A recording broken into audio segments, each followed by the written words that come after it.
Hi guys, welcome back to another video. आज हम कक्षा 12वीं मैक्रो इकोनॉमिक्स का बहुत important chapter government budget and its components को मात्र 5 मिनट में समाप्त करने जा रहे हैं। अगर आप अभी भी इकोनॉमिक्स से परेशान हो रहे हो तो बार को डिस्क्रिप्शन में हमारी हेल्प बुक का लिंक है, जाके वहां से ले लेना, आपकी सभी परेशानियां समाप्त हो जाएंगी। बट उससे पहले अपनी कुर्सी की पेटी टाइट कर लो, क्योंकि ये चैप्टर बहुत बेहतरीन तरीके से नंबर दिलाएगा। तो चलिए शुरू करते हैं। सबसे पहले बात करते हैं गवर्नमेंट बजट। इस शब्द का मतलब क्या होता है? देखो, जैसे हम खुद का बजट बनाते हैं कि पिछले साल क्या हुआ, इस साल क्या होने वाला है और हम कितना खर्चा कर सकते हैं, उसी प्रकार से हमारी सरकार हर लेवल पे, यानी कि आपके डिस्ट्रिक्ट पे, आपके स्टेट पे और आपके देश का बजट बनाती है, जो आइटम वाइज एक एस्टिमेट बताता है कि सरकार को आने वाले साल में कितने पैसे मिल सकते हैं, जिनको बजट की रिसिप्ट कहा जाता है, या फिर कितना खर्चा सरकार कर सकती है, इसको बजट के एक्सपेंडिचर कहा जाता है। याद रखें, जो खर्चे और कमाई है ये आने वाले साल के लिए है, तो ये एक एस्टिमेटेड फिगर होगा, ना कि एक्चुअल फिगर।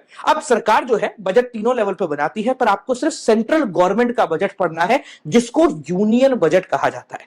यह बजट फिस्कल ईयर यानी कि 1 अप्रैल से लेकर 31 मार्च के लिए बनाया जाता है और पहला फरवरी सुबह 11 बजे पार्लियामेंट के अंदर इसको प्रेजेंट किया जाता है। अब सवाल हमारे सामने आता है कि सर ये बजट बनाया क्यों जाता है? तो बजट बनाने के 5 अलग अलग ऑब्जेक्टिव हैं। सबसे पहला ऑब्जेक्टिव है रीअलोकेशन ऑफ रिसोर्सेज। देखो, ऐसे बहुत सारे प्रोजेक्ट्स होते हैं, जैसे government hospital, government school, government infrastructure और ऐसे कई सारे प्रोजेक्ट्स जिसमें पैसा बहुत ज्यादा लगता है पर रिटर्न बहुत स्लो आता है। ऐसे प्रोजेक्ट्स को करने के लिए प्राइवेट आगे नहीं आता, ये काम सरकार को करना पड़ता है। और ये कैसे होगा, ये बजट के अंदर बताया जाता है। अगला जो काम सरकार करती है अपने बजट के थ्रू, वो है रीडिस्ट्रीब्यूशन एक्टिविटी। जैसे टैक्स कितना लगेगा, सब्सिडी कहां पर देनी है, कितनी देनी है, क्या रेट होने वाली है, ये सारी चीजें सरकार अपने बजट के थ्रू ही रिप्रेजेंट करती है, यानी बताती है, और इसी को रीडिस्ट्रीब्यूशन एक्टिविटी कहा जाता है। तीसरा काम होता है सरकार के पब्लिक एंटरप्राइजेस को मैनेज करना। जो गवर्नमेंट एंटरप्राइज है, बेसिकली जो नवरत्न कहे गए हैं, बाकी सारी पब्लिक सेक्टर अंडरटेकिंग जैसे भेल, गेल, ओएनजीसी और ये सारी, तो इनको कैसे मैनेज करना है, इनका प्रॉफिट कितना होगा, आने वाले साल में क्या क्या कर सकते हैं और क्या नहीं कर सकते, ये भी सरकार अपने बजट के थ्रू ही बताती है। इसके साथ साथ स्टेबलाइजिंग इकोनॉमिक एक्टिविटी, ये सरकार का चौथा ऑब्जेक्टिव है। यानी मान लो कोरोना की वजह से इकोनॉमी ठप हो रही है, तो सरकार अपने बजट में बताएगी कि वो कैसे इस इकोनॉमी को ऊपर उठाएगी। अगर कभी इकोनॉमी बूम कर रही है तो कैसे उसको स्टेबलाइज करेगी, ये भी सरकार अपने बजट के थ्रू ही रिप्रेजेंट करती है। और पांचवा और अंतिम और सबसे इंपॉर्टेंट ऑब्जेक्टिव होता है इकोनॉमी की ग्रोथ। कोई इकोनॉमी कैसे ग्रो करेगी, आने वाले सालों में हम कितना ग्रो कर सकते हैं और ग्रोथ के लिए क्या क्या कर रहे हैं, ये सारे काम सरकार अपने बजट के थ्रू ही रिप्रेजेंट करती है। चलो अब बात करते हैं हमारा जो बजट है उसके कंपोनेंट्स क्या है, यानी कि बजट देखने में दिखता कैसा है। हमारा जो बजट है वो बेसिकली 2 टुकड़ों में बटा है। बजट से होने वाली रिसिप्ट, यानी कि सरकार कैसे पैसा लेगी, और बजट से होने वाले एक्सपेंडिचर, यानी सरकार कहां कहां खर्चा करेगी। ये रिसिप्ट और एक्सपेंडिचर को बेसिकली दो कैटेगरीज के अंदर बांटा गया है। आइदर ये रेवेन्यू होंगी या कैपिटल होंगी। देखो, रेवेन्यू का मतलब होता है डे टू डे लगातार करने वाली, जिससे ना कोई एसेट ना कोई लाइबिलिटी बनती है। दूसरी होती है कैपिटल, जिससे या तो एसेट बन रहा है या लाइबिलिटी क्रिएट हो रही है। सबसे पहले पकड़ते हैं अपन सरकार की कमाई, यानी कि रिसिप्ट। अब रिसिप्ट जैसे अपन ने बोला 2 प्रकार की है, एक है रेवेन्यू, एक है कैपिटल। जिसमें सबसे पहले अगर रेवेन्यू की बात करें, यानी वो कमाई जो सरकार की डे टू डे एक्टिविटीज से जनरेट हो रही है, जिसके बदले में सरकार को कुछ नहीं देना, पैसा आ जाएगा पर बदले में सरकार कुछ भी नहीं देगी। सर कैसे होते हैं? ये 2 प्रकार से होते हैं, एक होता है टैक्स रेवेन्यू, एक होता है नॉन टैक्स रेवेन्यू। यानी आप जो सरकार को in the form of tax देते हो, चाहे वो इनकम टैक्स हो, वेल्थ टैक्स हो, जीएसटी हो या कोई और प्रकार का टैक्स हो, वो सारे के सारे सरकार इस हेडिंग के अंदर लिख रही होती है। टैक्स के बदले में सरकार आपको कुछ भी डायरेक्टली दे, ये सरकार की कोई भी लायबिलिटी नहीं है। सेकंड आते हैं नॉन टैक्स रेवेन्यू, यानी कि ऐसी कमाई सरकार की जो टैक्स से तो नहीं आ रही पर चलते फिरते आ रही है। जैसे सरकार ने कहीं पैसा लगा रखा है तो वहां से इंटरेस्ट आ रहा है, सरकार की कंपनी से प्रॉफिट आ रहा है, डिविडेंड आ रहा है, कोई फीस वगैरह ले ली है, आपका चालान काट दिया है तो उससे आने वाला पैसा, कोई गिफ्ट मिला है, कोई ग्रांट मिला है, या फिर 2-3 अलग अलग चीजें भी होती है। जैसे एक होती है एस्टीट्स, यानी कि मान लीजिए कि आप निबड़ जाते हैं कल को और आपका कोई भी लीगल हायर नहीं बचता है जो आपकी प्रॉपर्टी को क्लेम करे, तो कुछ समय बाद वो प्रॉपर्टी ऑटोमेटिकली हमारी गवर्नमेंट की हो जाएगी, उसको बोलते हैं एस्टीट्स। नेक्स्ट तरीका होता है स्पेशल असेसमेंट, यानी कि मान लो सरकार ने एक रेलवे स्टेशन बनाया, तो उस रेलवे स्टेशन पर खड़े होने वाले जितने भी ठेले हैं उन पे वो उनसे सरकार पैसा लेगी, जो कहलाता है स्पेशल असेसमेंट के थ्रू लिया गया पैसा। तो ये सारी सरकार की रेवेन्यू वाली इनकम है, यानी कि ऐसी इनकम जिसके बदले में सरकार को कुछ भी नहीं देना।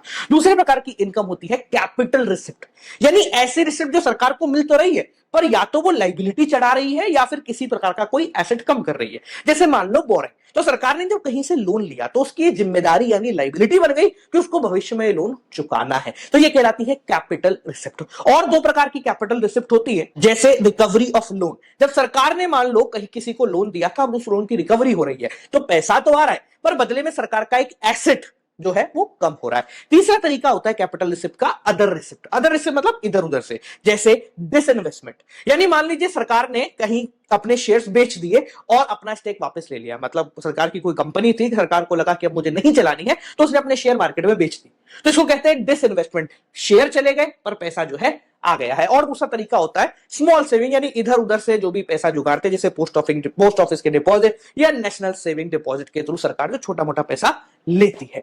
अब ये तो हो गई सरकार की कमाई। अगर बात करें खर्चों की, तो सरकार के जो खर्चे हैं वो भी दो कैटेगरी में बढ़ते हैं, रेवेन्यू एंड कैपिटल। रेवेन्यू का मतलब सरकार के डे टू डे खर्चे, जिसके बदले में सरकार को कुछ ज्यादा कुछ मिलने वाला नहीं है, जैसे आपको मिलने वाली पेंशन, आपको मिलने वाली सैलरीज, और एडमिनिस्ट्रेटिव जो खर्चा होता है ना, इधर उधर कोई कानून वानून बनाने में जो खर्चा लग गया, वो सरकार का होता है रेवेन्यू एक्सपेंडिचर। बदले में कुछ भी डायरेक्टली नहीं मिलेगा। दूसरा होता है सरकार का कैपिटल एक्सपेंडिचर, यानी ऐसा खर्चा जो किया तो है पर उसके बदले में सरकार का कोई एसेट बिल्डअप हो गया है, यानी कुछ बन गया है या फिर कोई लाइबिलिटी खत्म हो गई है।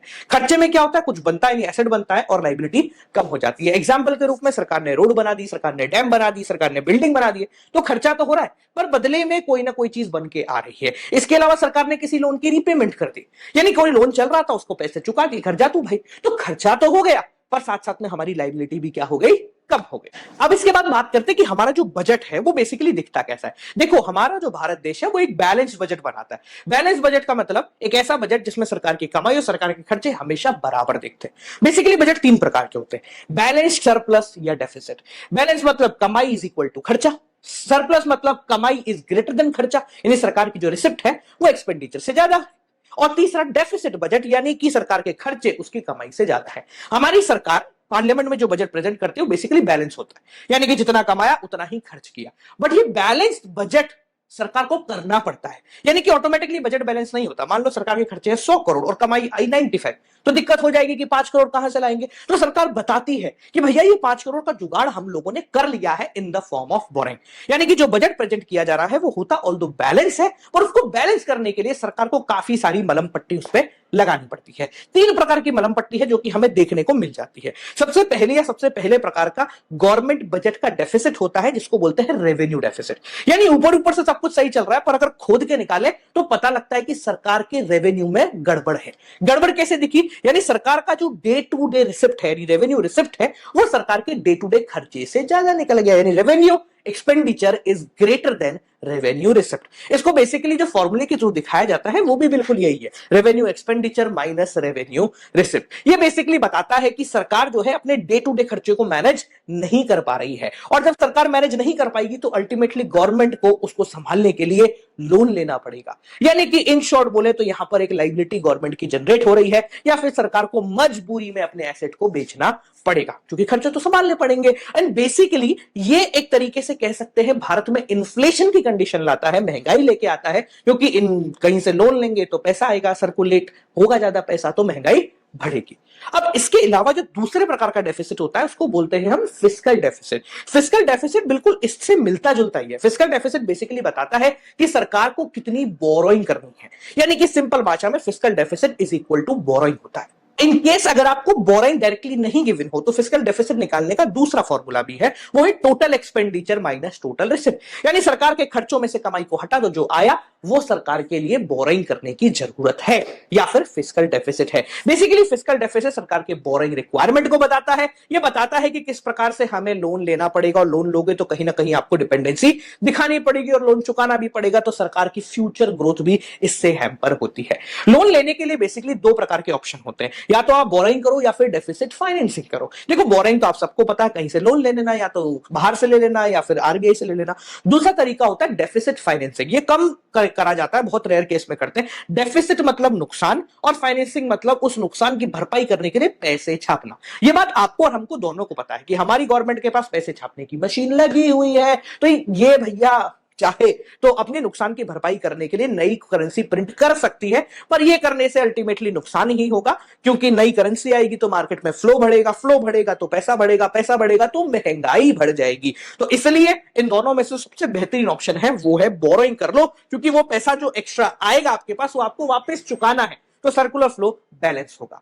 तीसरा और अंतिम प्रकार का डेफिसिट होता है प्राइमरी डेफिसिट, जो कि बेसिकली फिस्कल डेफिसिट से ही निकलकर आया है। फिस्कल डेफिसिट बताता है आपने कितना उधार लिया है, प्राइमरी डेफिसिट बताता है कि इस उधार का कितना हिस्सा इस साल का है। मान लीजिए आपने 1 लाख रुपए उधार लिए हैं, जिसमें से 70,000 रुपए आपको इंटरेस्ट चुकाना है, ब्याज चुकाना है। तो क्या समझ में आया आपको कि भैया एक्चुअल में तो 30,000 का ही नुकसान हुआ था इस साल, ये जो 70,000 है ये तो पुराने पापों का प्रायश्चित मैं कर रहा हूं। तो प्राइमरी डेफिसिट बिल्कुल यही बताता है कि आपको इस साल का कितना डेफिसिट हुआ है। अगर फॉर्मूले की बात करें तो फॉर्मूला इसका बहुत आसान है, fiscal deficit minus interest payment. यानी फिस्कल डेफिसिट कितना आपने उधार लिया है, इंटरेस्ट पेमेंट मतलब पुराने लोनों के लिए कितना ब्याज आपको देना है। अगर आपका फिस्कल डेफिसिट जीरो के प्राइमरी डेफिसिट जीरो के आसपास आ रहा है, तो इसका मतलब यह है कि भैया आपने जो कुछ भी उधार लिया है ना, वो सब पुराने पापों की आप भरपाई कर रहे हो।